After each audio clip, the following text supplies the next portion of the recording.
নমস্কার বন্ধুরা, আজকে হচ্ছে 25শে ডিসেম্বর।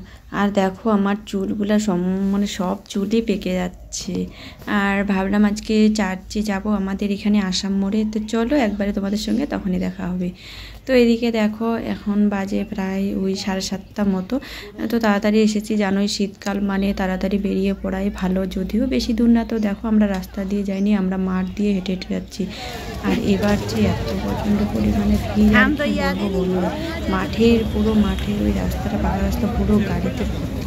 ওই দিকটাতে কিন্তু কোনো বছর আমি বিয়ে করে দেখেছি, মানে গাড়ি দেখিনি। ওই আসাম মোড়ের রাস্তাটা, মানে হাই রোডের পাশে যেখানে চার্চটা আছে, যে সামনে রাস্তাটা, দোকান আর হচ্ছে মানে সমস্ত দোকান ওই বাইরেই বসে, আর যত গাড়ি সাইড দিয়ে রেখে দেয়। তো এবার তো দেখি পুরো মাঠটা, আর এত পরিমাণে ভিড় দুই পাশে, মানে কি বলবো, বলার মতো না। তো চলো আস্তে আস্তে ভিতরে ঢুকে পড়েছি। আর আমি সব থেকে বড় কথা, আমি ভিডিওটা ঠিক মতো করতে পারিনি, যতটুকুনি পেরেছি আমি শেয়ার করেছি তোমাদের সঙ্গে।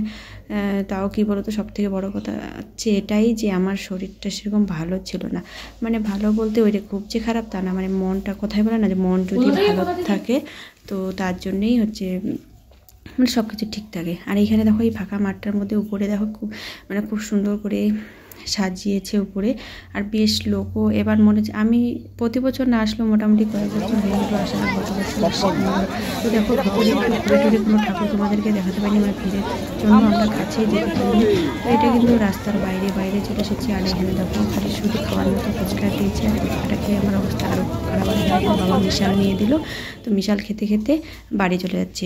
এবার চলো হাঁটতে হাঁটতে কিন্তু বাড়ি চলে যাচ্ছি। তো চলো বাড়ি গিয়ে তোমাদের সঙ্গে আবার দেখা হবে।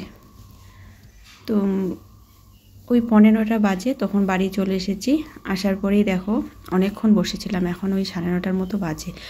তো দেরি করব না। আর বাবা হচ্ছে আবারও গেল চার্চে, একটু বন্ধু আসছে, ফোন করছিল, আমাদেরকে রেখেই চলে গেল। কারণ আমরা বাড়ি চলে এসেছি তখনই ফোন করেছে। তো আমরা আর যাইনি। এদিকে দেখো তরকারিটা আমি ফুলকপি গ্রেট করে, মানে ফুলকপির কোপ্তা বড়া করে ঝোল করেছি। ফুলকপির কোপ্তা মানে রান্না করে রেখে গেছিলাম। আর ডিম নিয়ে আসছে বাবা, তো ডিম ভেজে নেব রাতের জন্য।